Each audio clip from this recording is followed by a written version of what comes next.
meet with people in private.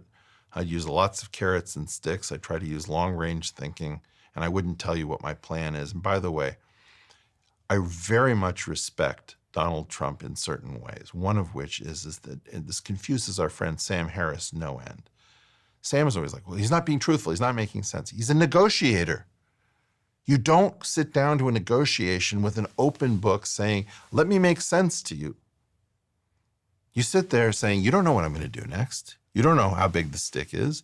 You don't know how much carrot there is. Maybe I'm prepared to give you more. Maybe my stick isn't as big as you think, or maybe it's twice as big. Do you think anyone has good answers?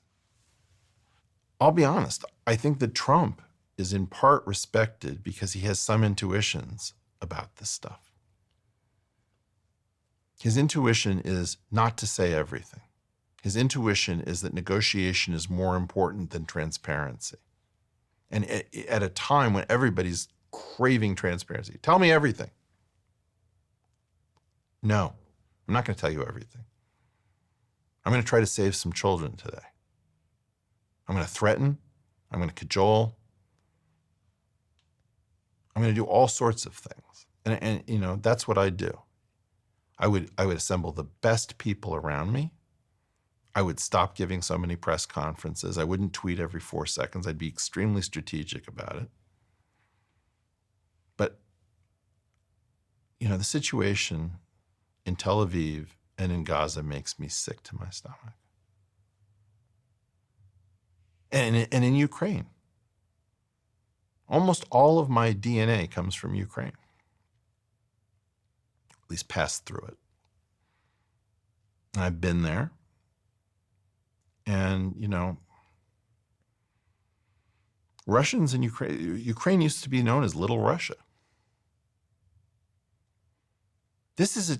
How are we sitting here watching this?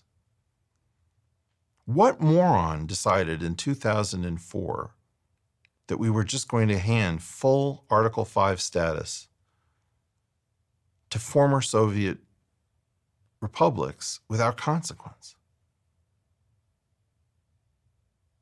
It is not the case that I would love to have Estonia, Latvia, and Lithuania in NATO. Not at this cost. Look,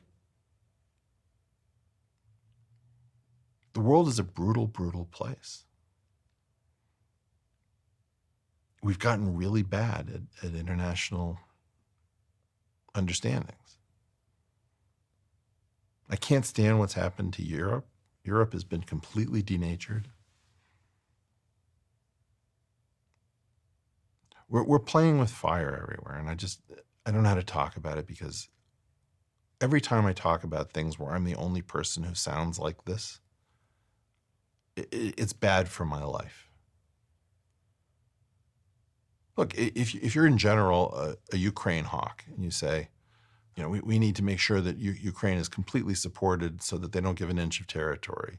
Yeah, you'll take a lot of crap, but you'll be in a large group. And if you basically have the idea that Russia, you know, was minding its own business and the U.S. was encircling it, and good Russia, bad U.S., you'll have a lot of company for that perspective. I don't sound like any of that. The most important thing is to stabilize the world again, and we're not going to get another chance like World War II if we're not smart. We're crazy to give up this order that we have. And again, you know, one more time I'm talking about this stuff, and I don't want to be talking about this stuff. Elon is 100% right. We can't talk about problems all the time. It's cheap meaning. There's an entire universe to explore. And we're sitting here focused on our own drama, always. And I'm getting sucked into it. I don't want it. I want to be talking about traveling through time and space using Easter eggs and hidden features of what we thought was the space-time continuum. Because I talked about ketosis on this podcast and ketones, a brand called Ketone IQ sent me their little product here. And it was on my desk when I got to the office.